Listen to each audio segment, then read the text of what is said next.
Too Much Glue, written by Jason Lefebvre. Our art teacher says, too much glue never dries. She reminds us, glue raindrops, not puddles. And she warns me, Maddie, too much glue. But my dad and I love glue. At home, we make glue glasses, glue mustaches, and even glue bouncy balls. Mom is happy to help. So during art class, I find the fullest bottles of glue. I tip them over and squeeze. Plop! Glue squishes from the orange tips and slops all over. Sequins and googly eyes float around in the gluey lake. Then it's time for the most important decoration. Geronimo! I belly flop onto the table and roll around, letting the glue and everything else cover me. Time to go on the drying rack, I announce. But when I try to pull myself off the table, I boing back down.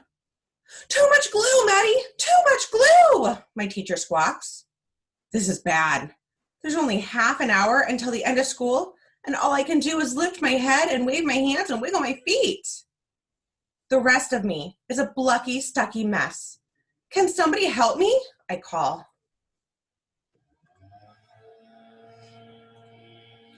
While my teacher breathes into a paper bag, Noah shouts, "Let's lasso him!" Izzy, Noah, and Owen get to work. Soon I'm roped from all sides like a rodeo pony. But when they try to pull me out, snap! The lasso breaks, leaving colorful octopus tentacles everywhere. The glue is too strong, and now I'm a clingy, stringy, blucky, stucky mess. Don't worry, Maddie, we know what to do, shout Luke and Grace from across the room. Is that a tow truck? I ask as they wheel the contraption over and stick a plastic hook into my suit of glue. My friends pull one way and the glue pulls another. Creak, click, creak, click, until kaboom! The tow truck explodes and plastic bricks rain all over. Now I'm a clicky bricky, clingy stringy, blucky stucky mess. The school nurse bursts in and checks my temperature. 98.6. Sorry, no fever. I can't send you home early. She dabs and pats me like I'm spilled juice, but the more she blots, the more the glue spreads. Soon I'm a melted mummy, clicky bricky, clingy stringy, blucky stucky mess. Then the principal comes in. He takes one look at me, sticks a note on my belly, and leaves. Seeing the teacher huffing and puffing like a train gives me a great idea. I whisper it to Haley and Owen. The final bell rings and everyone freezes, except Owen and Haley.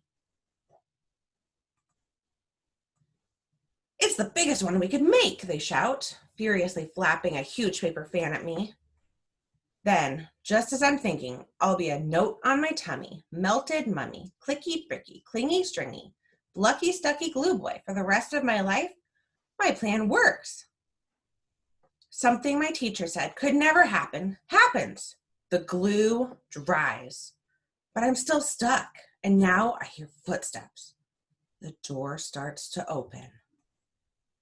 My father and some other carpool parents walk in. Dad comes closer and inspects me. Then he peels me off the table, glue, yarn, bricks, and all. He spins me around.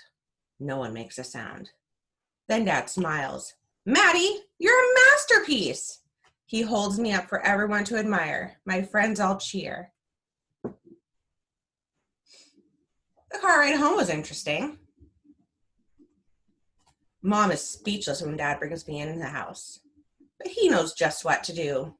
Well, kiddo, Dad says, some beautiful things only happen once, and this is one of those things. He gently grips the dried glue in front of my neck and behind my collar and peels me open like a ripe banana. Now it's Dad's turn to glue, and he seals up the sides of the me-shaped artwork. I bet it would take all the glue in the art room to make a U-shaped work of art, Dad, I say. Dad laughs. Then he glues a big magnet to the back of my art project and hangs it on the fridge. During dinner, we sneak peeks at my masterpiece. And afterward, We take the principal's note very seriously. The principal's note says, please encourage Maddie to use tape instead of glue. And look at all the tape fun they are having. The end.